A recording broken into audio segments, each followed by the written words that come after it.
అందరికీ నమస్తేనుల్లా welcome to సాఫ్ సీదా ముచ్చట. ఇంటర్నెట్లో చూసే కొన్ని వీడియోలు చాలా ఇచ్చంతరం అనిపిస్తుంటాయి. గసొంటిదే ఈ వీడియో కూడా.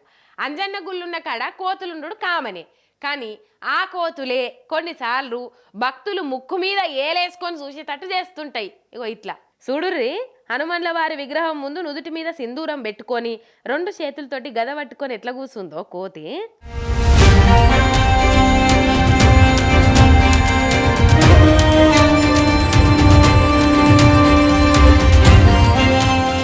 అంజన్న విగ్రహం దగ్గరికి వచ్చిన కోతి ఇట్లా గద పట్టుకొని కూర్చునే వరకు గుళ్ళుండే అయ్యగారు చూసి మురిసిపోయిండ్రు. సాక్షాత్తు ఆంజనేయుల వారే దిగొచ్చినని సంబరపడి దానికి పూలదండేసిండ్రు, నుదుటి మీద సింధూరం బొట్టు పెట్టిండ్రు, దాని మెడల గజ్జల పేరేసిండ్రు.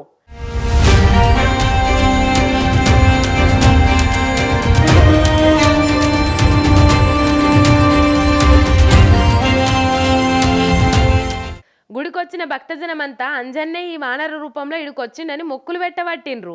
మరి ఏడైందో తెలియదు కానీ ఇంటర్నెట్లో అయితే మస్తు వైరల్ అవుతున్నది ఈ వార్త.